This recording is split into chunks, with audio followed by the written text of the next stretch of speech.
Lux Radio Theatre.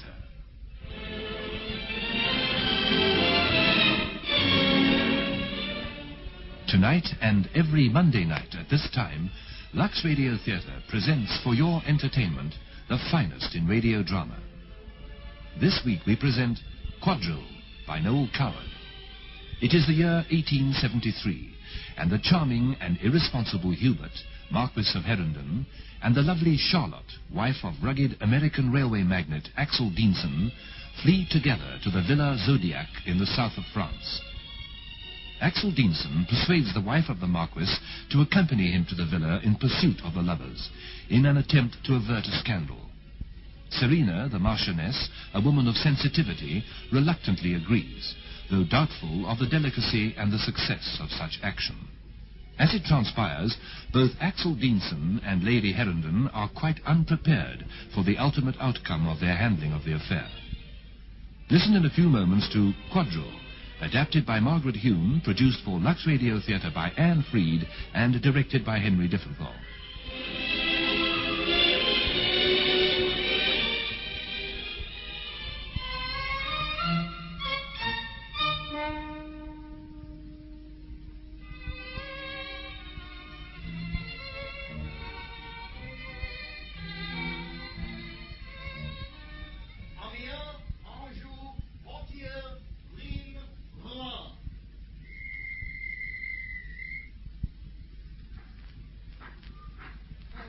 This table is reserved for you, milord. Here comes the garçon with your coffee.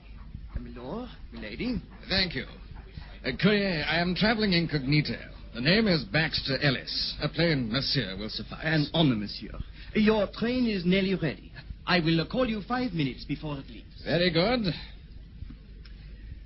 Charlotte, you will remember our pact.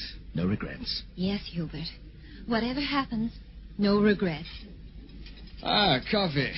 Merci, garçon, merci. Hubert, I think that clergyman's coming over here. Excuse me. You are the Marquis of Herondon. I recognized you, sir. My lord, my lady. My name is Spevin. Spevin? Spevin? I was the vicar of Cranberry, my lord. The Herondon lies beyond the nearest hill. I noticed on the steamer that your luggage was labelled to Nice. A man of uncanny observation. Very reverend detective. I tremble for your flock, Mr. Spevin. That is the reason for my intrusion, my flock. I am now vicar of the English church at Nice, my lord. Could I prevail upon you to honour me with your patronage? To be an incentive to the laggards? Well, you can count me for a subscription, at least. It is most gracious of you, my lord, most kind. The name is Baxter Ellis. Baxter Ellis, but I understood... The address, Via Zodiac, Saint-Guillaume de Fleur. For various reasons, Mr. Spevin, I am traveling incognito. A whim of my doctor's. A new name, he said, coupled with new surroundings and different sights and sounds will work wonders. Au revoir, Mr. Spevin. Thank you so much. You have been so kind. So very, very kind. How could you, Hubert? A matter of self-preservation. No English churchgoers will call on us. You seem to forget our sinful state. Forget it? I'm glorying in it. To be here, alone with you. What bliss. I've escaped from Serena at last. Oh, Hubert, how long do you suppose it'll be before they discover where we've gone? Before they follow us? I doubt if either of them will follow us, even if they do find out where we are. Your coffee, Charlotte.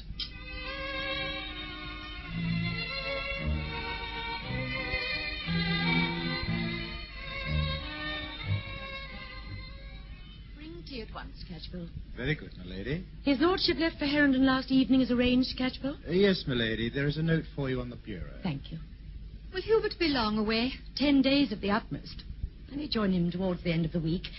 The breath of sea air will revive me. You don't look in need of revival. Your vitality amazes me. Oh, thank heavens, here's tea. You haven't even opened Hubert's letter. Restrain your curiosity until I've drunk a little tea, Harriet.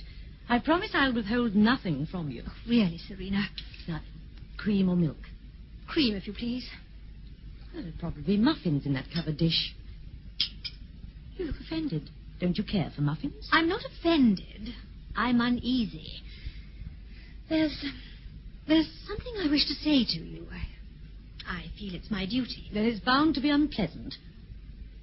shall have a muffin to fortify myself against the shock. I've been summoning up courage to speak to you. But heavens, is it as bad as that? I merely wish to put you on your guard.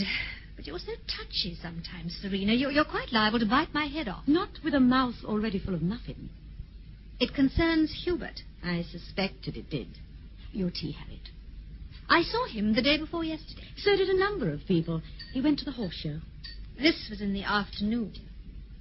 But do continue. I'm on tenterhooks. What was he doing? Couldn't have been anything absolutely beyond the pale in the afternoon. I saw him at the zoo. Hubert was not alone, Serena. It's difficult to be entirely alone at the zoo. He was with a woman in a veil. I sent them both on there after the Brown dropped me off in Regent Street. Both? Naomi Charteris, Hubert's cousin, once removed. It's no use, Serena, trying to pull the wool over my eyes. I don't know what you mean. Do have a sandwich. Thank you. How much do you really mind? Mind what, Harriet, dear? Hubert carrying on with other women? There's a perennial adolescence about you that I find endearing. At all events, you can't be emotionally upset after all these years. What a curious assumption. Oh, dear. You are looking sullen. How can I coax you back into benevolence? I have it. Hubert's letter. I have no desire to hear it. But I want you to. My dear, I'm afraid this letter will be a shock to you. But by the time you receive it, I shall be... Really? What on earth's the matter? Hubert says he sold the 2 small Romneys to Sir Isaac Weisberger.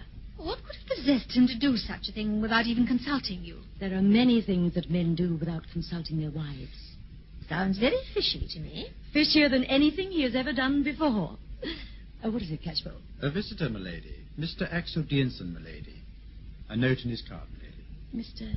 Axel Diensen? I have shown him into the drawing room, milady. Just a moment, Catchpole. Is Mrs. Diensen with him? No, milady. He is alone. How very odd. Show Mr. Diensen up here, Catchpole. Very good, milady. I didn't know you knew the Diensens. I scarcely do. They were staying with the Tewkesburys when Hubert and I were there last autumn. Mrs. Diensen comes from Boston, you know. Yes. She murmured it to me almost immediately on shaking hands. I've since discovered that in America, to come from Boston is essential. But he's an entirely different proposition. Quite a rugged American, I'm told. A railway man, and very rich indeed. I suppose I shall be snapped at again if I ask what was in his note. He wishes me to meet him secretly at the zoo. Oh, you're impossible today, Serena. And this time I really shall leave. Yes, you must. He says he wishes to see me privately on a matter of great urgency. I know perfectly well. It's a formal little note, probably from his wife, inviting you to a ball or to their box at the opera. Mr. Axel Diensen. How do you do, Mr. Diensen? I'm well, ma'am, thank you. This is Lady Harriet Ripley. I am honored. Oh, we've met once before, Mr. Diensen, at that charity fete at Twickenham. Do you remember? Yes, I remember. Well, I really must go now, Serena. Goodbye, Mr. Diensen. I hope we shall soon meet again. The pleasure would be mine, ma'am. Goodbye, my dear. I will send you hourly bulletins. How horrid you are. Pray, do sit down, Mr. Diensen. I prefer to stand or even walk about, ma'am. Would you like to return to the drawing room? It's much larger. The bulk of my life has been spent in different circumstances to those in which I now find myself. I am well accustomed to handling men and dealing with sudden crises when they occur, but not this sort of crisis. Crisis? You alarm me, Mr. Diensen. Lady Harrington, we are comparative strangers. Even comparative strangers might be able to find some stretch of mutual ground, or should I say, track, on which to meet. Might they not? In this case, they most unfortunately have. Unfortunately? This is terrible. I can only hope you deal with your railroad crisis with more dispatch than you're dealing with this one. I would rather face a faulty viaduct, a landslide, and an engineer's strike than tell you what I am obliged to tell you. Come to the point, Mr. Diensen. Your husband has left you. Yes. Yes, I know he has. You know? How long have you known? Only a little while. A few minutes before you arrived. I am deeply concerned, ma'am. Deeply sympathetic. Please believe that. Thank you. You have my sympathy also. Hubert, my husband, left me a note. It was brief and mentioned no names. Your wife, I presume, was more explicit. Oh, no. She merely stated in her note that she had left me. She mentioned no names either. Then how could you be so sure that my husband was the man she had eloped with? I guess. Yes. They have been seeing each other a good deal during the last few months. Have they? I didn't know. A friend of mine happened to meet them accidentally. At the zoo? So you did know? No, that was a guess. My husband has utilized the zoo for some time. It must have been a terrible blow. For you also, Mr. Dean. Oh, no. I received my note this morning. I've had the hours of the day in which to adjust my mind to the situation. Time is a great healer. I mean, for you, the suddenness of the blow must have been shocking. Violent shocks are often accompanied by a merciful numbness. Have you been married for long, Mr. Deanson? Nearly 9 years. Have you decided on any specific course of action? Certainly I have. There is still time to avert complete catastrophe if we act immediately. Act immediately? What can we do? Follow them and bring them back. We don't know where they've gone. I do. The Villa Zodiacs in Guam, De Fleurs, Alpes Maritimes, France. How did you know? How did you find out? Some years ago, I gave Charlotte, that's my wife. An attractive name. Thank you. Provided it isn't allowed to degenerate into Charlie. It hasn't so far. Pray, continue. Some years ago, I gave my wife a ruby and diamond necklace on the occasion of our 2nd anniversary. Very thoughtful. It is now being reset at a jeweler's in Bond Street. She gave secret instructions to her maid to forward it on to her by special courier. I expect she felt she'd be lonely without it. It was to be delivered to a Mrs. Baxter Ellis at the address I have just told you. Baxter Ellis. Now I remember. Some years ago, my husband was very strongly attracted to a Mrs. Baxter Ellis. You're quite sure of the name? Quite sure. I cross-examined her maid for 2 hours this morning. She finally broke down and confessed. I know the Villa Zodiac. You do? Yes. My husband and I took it for the winter in 1865. You will accompany me there at once. Certainly not. But, Lady Harrington... It would be too vulgar. Please, Lady Harrington. Apart from you and me, nobody knows as yet what has happened. It would be intolerable, degrading. Do you love your husband, ma'am? I think you go too far. Never mind about that. Do you? Unlike your wife's maid, I shall not break down under cross-examination. But see here, Lady Harrington. I am not in the habit of discussing my private emotions with comparative strangers. Well, you'd better break that rule, ma'am. I'm sure the railways of America owe a great deal to your forceful character, Mr. Deanson. But kindly remember that I am not an American railway. Without plain speaking, we shall get no place. As far as I can see, there's no place to get. We are in the same boat whether you like it or not. Our only chance of averting a scandal is to pool our resources. Our resources are too divergent to pool successfully. Heaven give me patience. But, Lady Harrington... I have nothing more to say, Mr. Deanson. What have I done to offend you? To banish all reason from your mind? I'm not accustomed to being spoken to in that tone. For the love of heaven, woman, what has got into you? I didn't ask if you loved your husband out of idle curiosity. It doesn't matter a nickel to me if you love him or not. All I wanted to find out was the degree of your affection for him, and whether or not he was still strong enough to help save him and his name from public opprobrium. The meeting is now adjourned. I ask your pardon for one thing. My impertinence in daring to call upon you. Good day. Mr. Deanson. Yes? Please do not go. You asked me if I love my husband. The answer is yes. Definitely yes. But I love him now, without illusion. The years have banked down the fires, leaving a pleasant, protective glow. He has a kind heart and is incurably romantic. His search for romance only began with me, whereas mine ended with him. He is also feckless and irresponsible to an alarming degree, and, of course, excellent company. My life without him would be perhaps more tranquil, but immeasurably dull. Thank you for your confidence, ma'am. And you? Can you tell me the state of your heart before we start on our journey? A fair exchange. Are you in love with your wife? No. Time has banked down my fires also. But I am fond of her. Too fond to allow her to break up her life if I can possibly prevent it. Mr. Deanson, when do you propose to leave? Tonight. Tonight? Oh, dear. I made all the necessary reservations early this afternoon in the hope that you would agree. What time does the boat train leave? 8:00 p.m. from London Bridge Station. Will you be kind enough to meet me at the barrier at 7:45? I surely will, ma'am.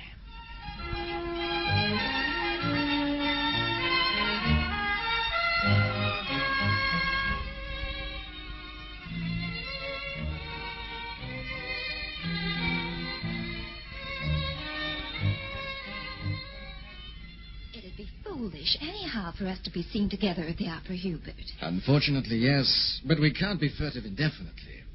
I had hoped that my love was strong enough to still your social conscience. Oh, my insistence on discretion is for both our sakes. We're bound to encounter unpleasantness sooner or later. And it'd be silly to meet it halfway. There speaks authentic Boston. Oh, you know nothing of Boston. I've read about it, Charlotte. And you shall be the first to show me the first families. Not until we're married, Hubert. Not until our divorce is over and done with and forgotten. How wise you are, my sweetest heart. No Bostonian would receive us in our present state.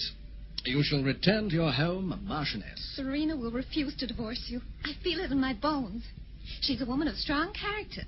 You frequently remarked upon it. Yes, she has a will of iron. She has petrified me for years. She'll undoubtedly follow us and petrify you again. Never. I've left Serena. She'll know this is final, and she's honest enough to admit defeat. But what if your husband should elect to play a dog in the manger? What if he should refuse to set you free? Axel? Oh, Axel won't refuse. He won't care enough. Railway's his first love, last love, and only love. To him, I am less than a locomotive. A tender. A lonely, loving tender. Oh, Hubert. Anyway, it shall be as you say, my precious dear. We shall stay in our fortress and dine on the terrace in the moonlight. The nightingale shall provide our opera. At least they won't sing Mozart. I cannot bear you not to like Mozart. Your loving hand shall guide me to his perfections. There will come a time when his every mathematical semiquaver will be clear pleasure to me. But be patient. My ear is deaf to all music save the sound of your voice. I have very little ear anyhow. You're talking nonsense again. When I was young, it took me 7 months to learn on the banks of Allan Water.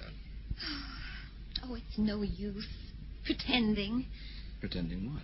That we're happy. Enclosed in a lovely private dream with no outside world to menace us. Nothing to worry about. Is your part of the dream wearing thin already? Yes. Oh, yes, it is. A meager little dream. Barely more than 40 winks. You won't admit it, then? That there is a strain in the air?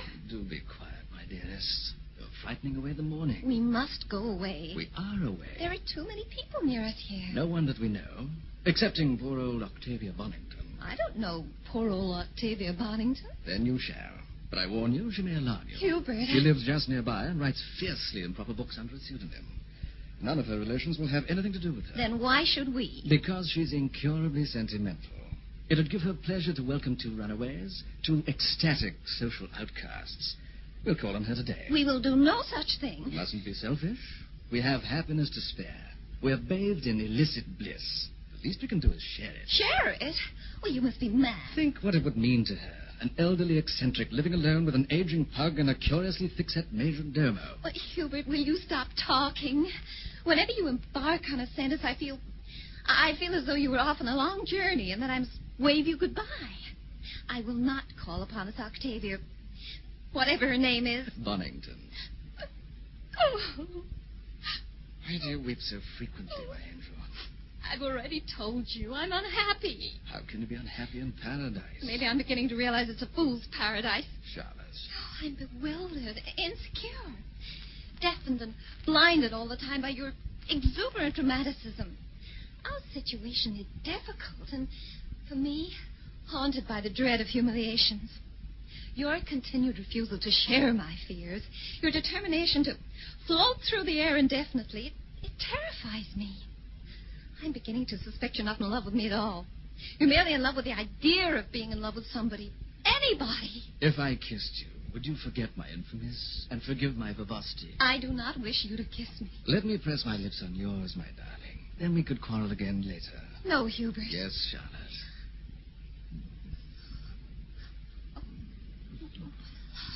Hubert, it's almost time for lunch. I find this difficult to forgive, Serena. I'm glad to know we still have something in common. Axel.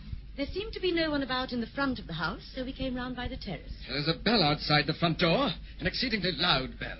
Here is your necklace, Mrs. Baxter Ellis, delivered by special courier. Thank you. How have you come, Serena? I should have imagined the reason to be fairly obvious. On the contrary, I find it most obscure. What could you possibly hope to achieve by this tasteless twofold intrusion? Let us dispense with artificial bluster, Hubert. Say something, Mr. Dearnson. The conversational burden so far has rested only on my shoulders. It isn't really quite fair. I am at a loss, ma'am. When I am at a loss, all but the crudest phrases elude me. Perhaps you would like to speak to your husband privately, Mrs. Dearson. I have nothing to say to my husband now or at any other time. There's a great deal to be discussed. Is there not, Mr. Dearson? There surely is, ma'am. Thank you. That was at least a contribution, if only a minor one. There is nothing to be discussed, Serena, except by our lawyer. I intend to discuss it fully from every angle. That's why we are here, is it not, Mr. Dearson? This is a heck of a mess, and you are a pernicious philanderer, sir. Please remember your promise, Mr. Dearson. Yes, ma'am, I am sorry. Mr. Dearson promised me on the journey to restrain his temper, Hubert. He is a man of naturally strong feeling. He is also in the pink of condition. I beg of you, in your own interests, as well as in the interest of general decorum, not to try his patience too far. I am no more impressed by Mr. Dearson's physical prowess than I am by his uncouth manners. Do remember that having eloped with Mr. Dearson's wife, you're in no position to criticize his manners. I should be obliged if you would pour me out a glass of wine. The journey was exhausting. A little wine, Mr. Dearson? Thank you. I will help myself. By all means. Charlotte? No, thank you. What time is luncheon? I'm exceedingly hungry. You intend to stay to luncheon? We intend to stay indefinitely. Hubert, I really think... Hush, my treasure. Considering that this is virtually the only sound that has emerged from your treasure since our arrival, it's unkind of you to discourage her. You've always been a hard and determined woman, Serena. Not quite always. What could you hope to gain by making this tactless excursion? All I'm trying to do is to salvage a little of our mutual dignity. Mr. Dearson? Yes, Lady Herondon is perfectly right, Charlotte. I'm sure she is. Perhaps if she hadn't been so frigidly correct for so many years, this situation would never have occurred. Please come out onto the terrace. I wish to speak to you alone. I've nothing to say to you. Charlotte has flitted from your self-made world, Mr. Dearson. She will never return. Charlotte is returning to England with me immediately, if I have to carry her there by force. And apart from your noble heritage and your fancy talk, you are nothing but an irresponsible, frivolous libertine. Now, look here, Mr. Dearson. And if you are unwise enough to indulge in any further equivocation and battle, it will give me enormous pleasure to knock you senseless. I dare say you... Good heavens, Spivin. Please come in, Mr. Spivin. Am I intruding, my lord? No one about in the front, so I came round by the terrace. Oh, I hope that your ladyship is rested after that long and tedious journey. We met in the buffet at Boulogne, you know, after a most disagreeable crossing. My husband has omitted to introduce us. I am Lady Herondon. Oh, I'm afraid An understandable mistake, Mr. Spevin. My husband escorted Mrs. Dearson to the buffet at Boulogne, while Mr. Dearson took me directly to the train. I was a little under the weather. Oh, my wife was quite right after all. She was positive that Mrs. Dearson was not your ladyship. We argued about it quite heatedly all the way to Paris. Perhaps you will take a glass of wine with us. Oh, no, thank you so much. I really must be getting back. I happen to be passing on my way home. I hope you will forgive the informality, Miss Lord. Delighted, Mr. Spevin. Goodbye. Come into the garden, Charlotte. This room is suffocating me. Come, my dear love. Come out into the sky, away from the dangerous endeavors of those who so implacably wish us well. You're quite content to let them go, Mr. Dearson? Out under the sky? Certainly, ma'am. They'll be back soon. It is beginning to rain.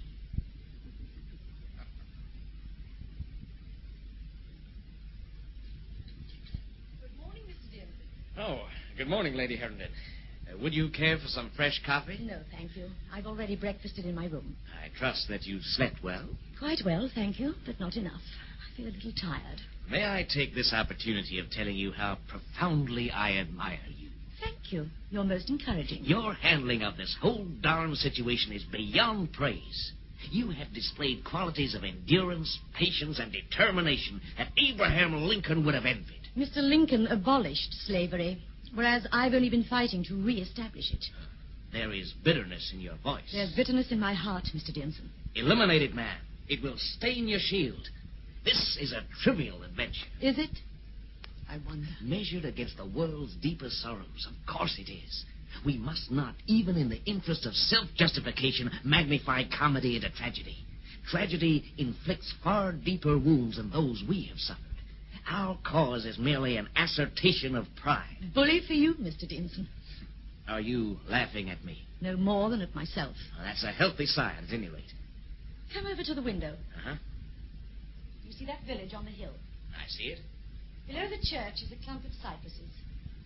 And there you can look out all over the olive groves to the sea. When Hubert and I had this house, we drove up there in the moonlight one evening. We were younger then. It was a year before my son died. It's an evening I shall always remember, detached from everything else. Would it be a healthy sign if I laughed at that, too? Perhaps not a guffaw, just a grateful smile. Have all American railway magnates so light a touch? Sure, every man jack of them. What spoils will the day yield to us? Courage, man. Each of us leading home in triumph a whimpering hostage. Poor pickings, Mr. Denson. An insignificant little victory. I cannot face the humiliation. Oh, to think that a few cypress trees could wreak such havoc. A whiff of memory, a stab of nostalgia, and down you topple from your pedestal. Your misplaced badinage has all the subtlety of a herd of buffalo. That's better. I will not accept your decisions as to what is better or worse. As you say, ma'am. Kindly remember, we're still strangers to each other. Stuff and nonsense. This darned high horse of yours is too frisky. You mustn't allow him to bolt with you. Mr. Denson. You have every right to lose your temper with your erring husband. You have no right whatsoever to lose it with me. How dare you speak to me like that? Dare? What have I to fear from your high-bred tantrums? Once and for all, Mr. Denson, I will not be spoken to like this. Nonsense. Also, poppycock and fiddlesticks. Stop that.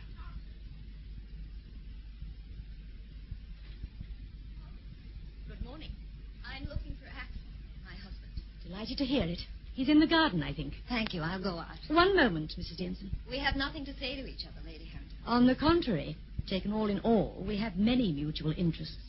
By now. This is an impossible situation. I agree. That's why I wish to speak to you. Surely everything's been said that could possibly be said. I'm near breaking point. Where's Lord Herrington? I haven't seen him since last night. Do you really love my husband?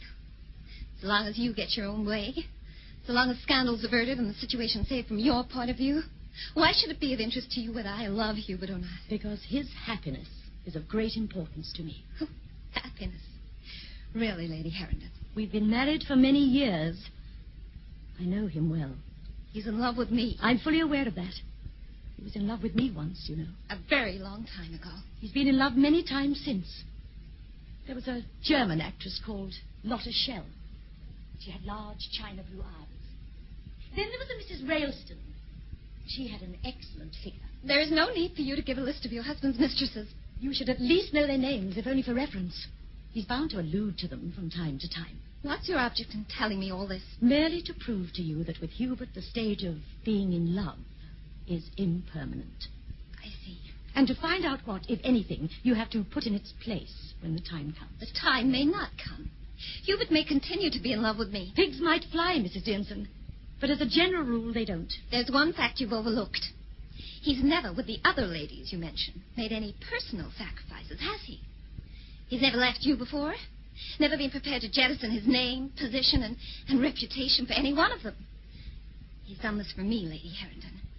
And there can be no other reason, except that he loved me enough to consider it worthwhile. Perhaps they were more foolish than you, or more kind. Willing to accept him on more generous terms. Oh, you have a lot to gain. If I were to divorce Hubert, and your husband willing to divorce you, you could eventually marry Hubert and return to America as the Marchioness of Herrington. Oh, you shock me, Lady Harrington. You really do. Don't be silly, Mrs. Denson. Oh, there you are, Hubert. Mrs. Denson and I have been having a little chat. How nice. Oh, for heaven's sake, take me away. Don't let me ever speak to her again. My dearest heart, please try to control yourself. What's happened? Your wife has broken down again. Now, see here, Charlotte. Give us some wine, Mr. Denson. I don't want any wine. What have you decided to do, Hubert? I want to know now. You mistrust my love for you. You're betraying me and your heart. I can feel it. I can feel it. Well, your life is one, Hubert. You realize you're bound by all the years of a dominance to give in, to squirm on the ground with your legs in the air like a beaten, faithful spaniel. Only a moderately faithful spaniel. Your wife asked me a question that I didn't answer. She asked me if I really loved you. Well, I answer it now. And the answer is no. Charlotte. Axel, I return to London with you whenever you wish. I'll also endeavor to right the wrong I've done you.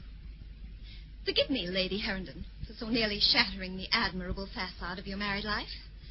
It would have been a cruel thing to do, as it is so obviously all you have left. Well, I hope you're satisfied, Serena. You've achieved your object. You've ridden roughshod through my private heart until there is nothing left but emptiness and desolation. You're not a woman. You're a juggernaut. And I shall never forgive you for this. Never. Never, never, until the grave closes over me. We have won. Yes, we've won. A little wine? Thank you. Poor pickings, Mr. Dearnson. This should be a moment of exultation. I know. Did he really love Charlotte, do you suppose? Hubert never loved anybody. Not even me. Then he's a sad and dull man, an insensitive fool. He thought he loved me. The whole of our life together was his idea, really. I merely carried it out. Even coming here, he relied upon it. He expected it. I know he did. Please, don't let me keep you here, Mr. Dearnson, if you wish to follow your wife upstairs. I should like to finish my wine. Shall you be returning to America shortly? Yes, I'm impatient to be gone. The social life of London that Charlotte so enjoys is to me nothing but a restless vacation. Come to my country one day, man. Let me take you in a private car from Chicago to the West. A car especially designed by George Mortimer Pullman. Its luxury will soothe and startle you. From the wide windows you will see the new world passing by. I remember your invitation. I will also remember... What is it that you were about to say? It was of no consequence. Please, do not withdraw. It seemed to me that perhaps, at last, we were becoming friends. We will always be friends. Do you mean that, ma'am? Yes, I do. The carriage will be here at any moment now. I know. Goodbye, Lady Harrington. Goodbye.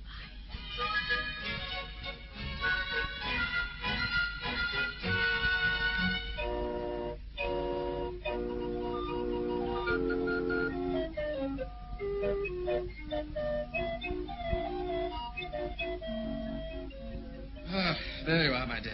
You say that as though you've expected me to be somewhere else. I'm usually here at this time of day. Yes, I know you are. Those darn street organs shouldn't be allowed. On the contrary, I think they should be encouraged. In heaven's name, why? The sound has a certain charm. Stuff and nonsense. Poppycock, fiddle-dee-dee, stuff and nonsense.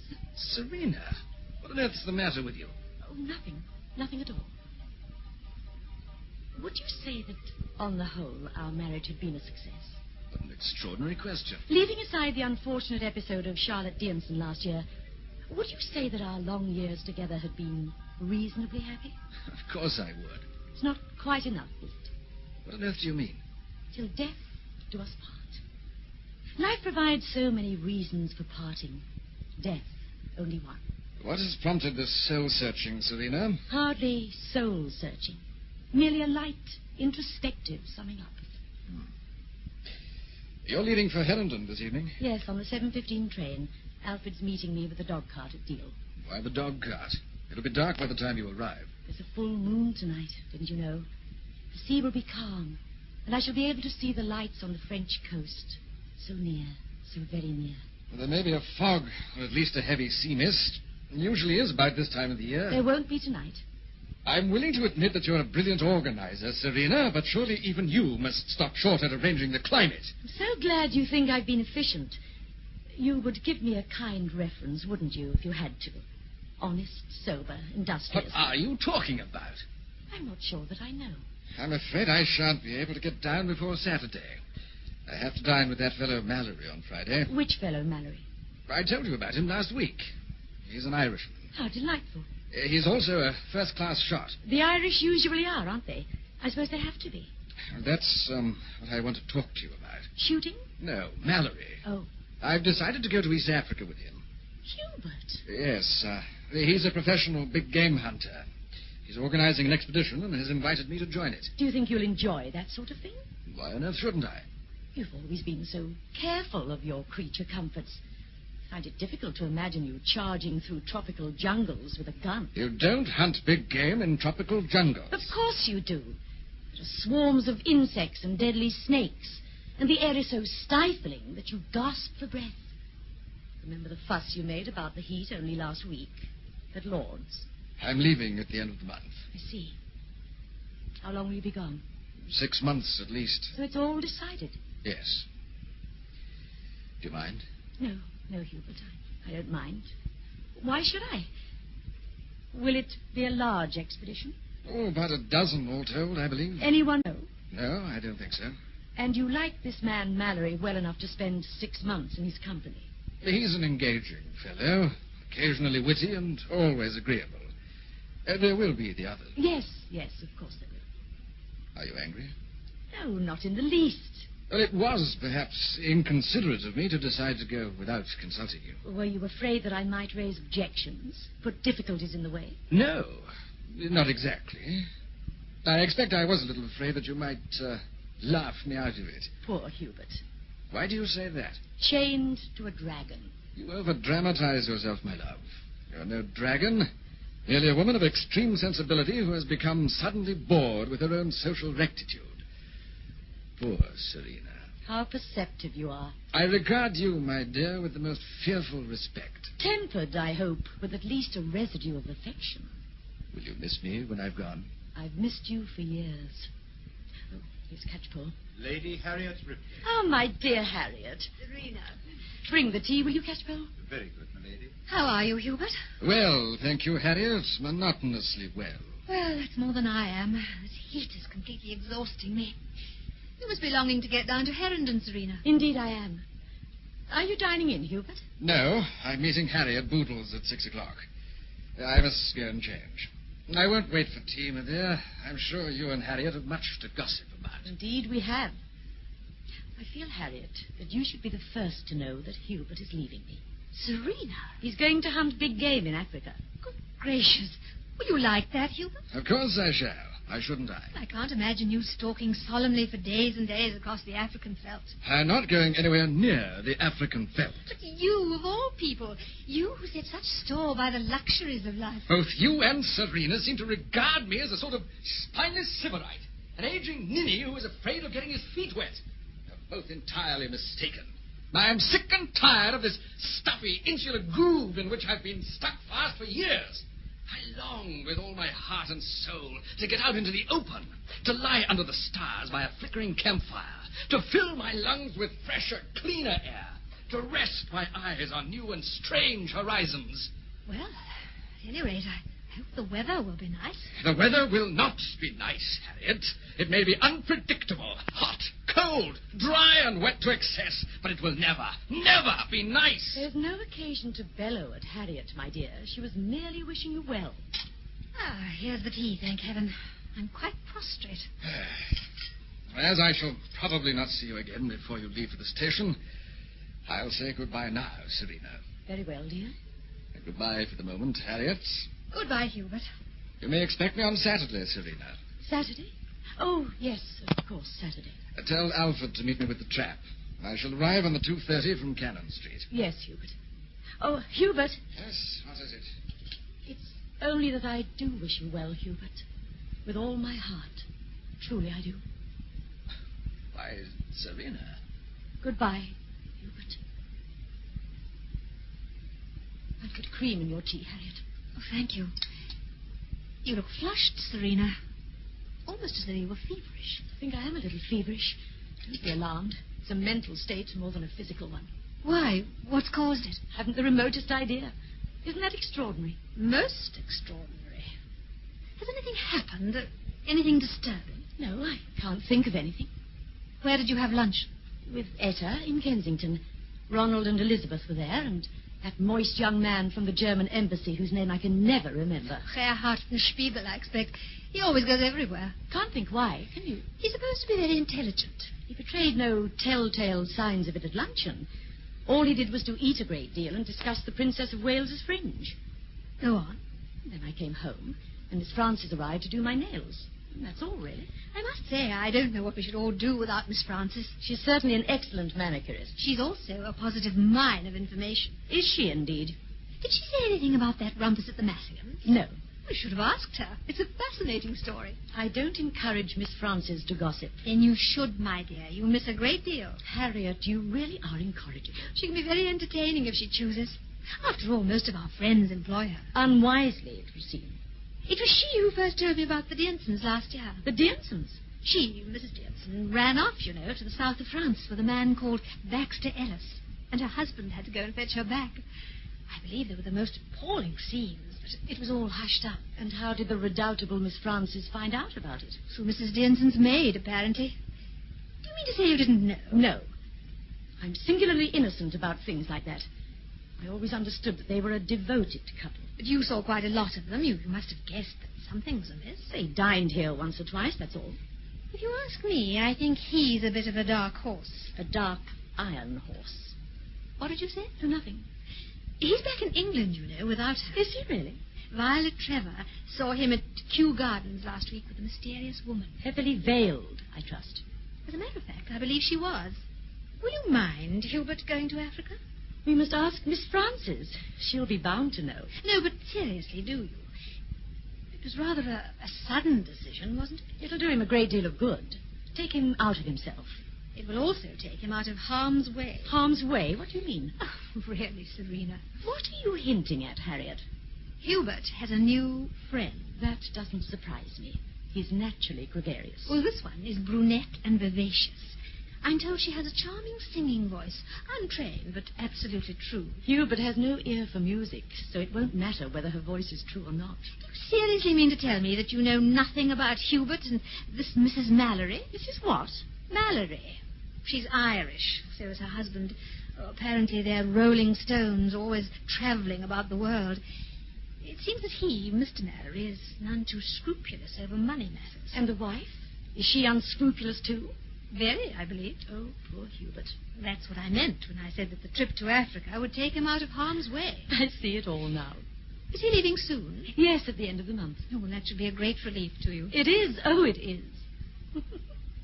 Why are you laughing? Because I feel gay. I felt gay all day. You're certainly in a very strange mood. All at once, everything seems vibrant and sweet and full of furtive excitements. Furtive excitements? What do you mean? How do I look, Harriet? Tell me, can you see any crow's feet, any wrinkles? Oh, how absurd you are. Of course I can't. Do you think there's still time? It's not too late? Something must have happened to make you behave like this. What is it? Hurdy-gurdy, perhaps. Or the sudden vision I had of poor Hubert filing away so diligently at his chains. Chains? The stubborn romantic. The eternal troubadour, still eager to sing his lilting ballads to anyone who'll listen. Oh, how dull I've been to him. And how cruel. Have some bread and butter. I don't want any bread and butter. Why should you accuse yourself of being cruel to Hubert when you know that, but for your amazing patience and tolerance, your married life would have broken up years ago? Would the world have come to an end if it had? No, but the world might have laughed at you, and that would have been intolerable to your pride. How right you are, Harriet. And what a terrible indictment. Indictment? Yes. To deny the spring of the year for fear of mockery. What a fool I've been. What nonsense. Hubert's a middle-aged philanderer and old enough to know better. Charm is independent of age. He will always have charm. Do you still love him? Yes. I think that for the first time, I love him enough. And what can you possibly mean by that? You're quite sure you won't have some more tea? No, thank you. I have to go. I wish I could make amends. What for? For being so unsatisfactory. We've been friends for so many, many years, and I've given you so little, dear Harriet. Good heavens. There are tears in your eyes. I know. You are unhappy about something. I know it. No. On the contrary, I'm very happy indeed. Goodbye, Harriet. Goodbye, my dear. You rang, my lady? Yes, Catchpole. Has his lordship gone to the club? He left a few minutes ago, my lady. Will you give him this letter when he comes in tonight? I shall be gone, and it's rather urgent. Very good, my lady. Will that be all? Yes, Catchpole, that'll do.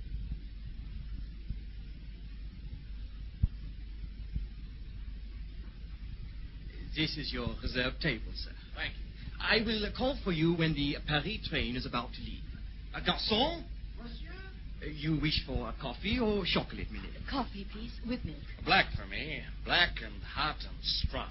Serena? Just the roll. I trust that milady and monsieur had a pleasant crossing. Lyrical. Thank you. And, milady? I had no idea the Rubicon could be so calm. Pardon, milady? Thank you so much for your courtesy. Her ladyship is traveling incognito. The name is Baxter Ellis. Mrs. Baxter Ellis. Entendu, monsieur. Thank you. At your service. What a kind man. And so handsome. I could hardly take my eyes off you. Do you always like your coffee black and hot and strong? Yes, it's part of my character. No compromise. How admirable and how reassuring. Do you need reassurance, Serena? Oh, yes, Axel. I'm a prey to agonizing fears. I, too, have my fears. Name them, and they'll slink away. The principal one is that you may, in time, become irritated by my roughness, exasperated by my ignorance of your own ingrained tradition, and by my lack of grace. I've also dreaded that contingency. You have?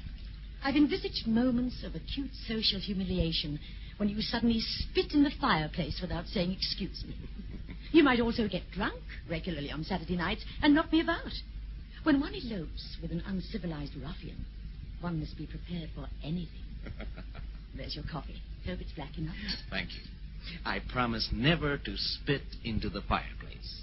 We will have cuspidors in every room. You may become irritated with me first.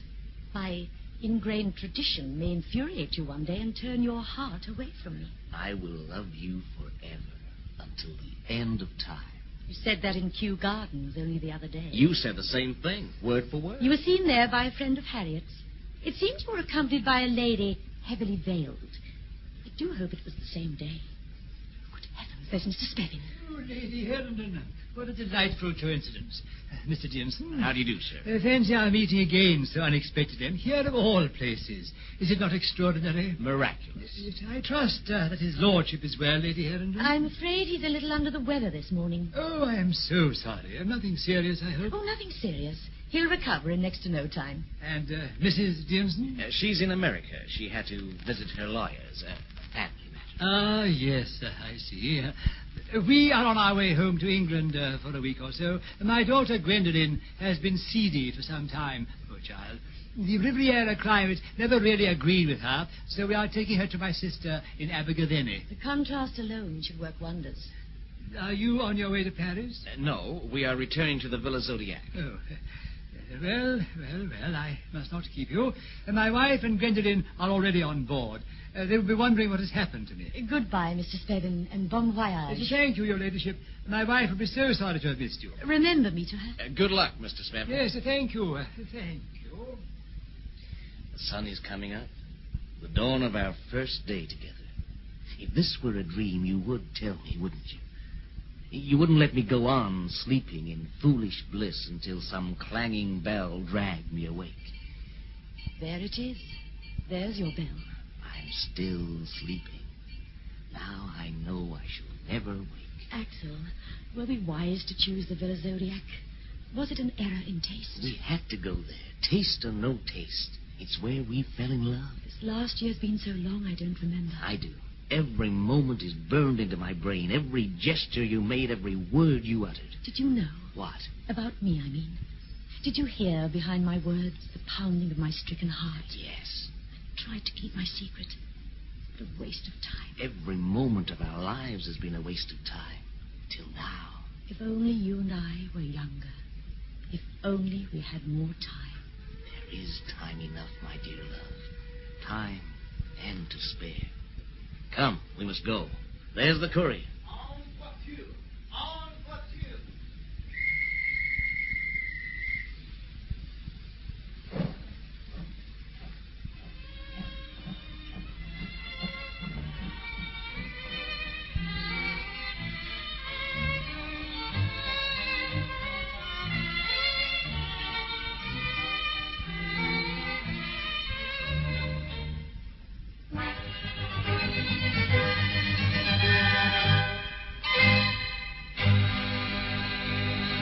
In tonight's Lux Radio Theatre presentation of Quadrille by Noel Coward, you heard Roger Service and Maureen Adair as the Marquess and Marchioness of Herondon, and Glyn Day and Margaret Milner Smythe as Mr. and Mrs. Axel Deanson.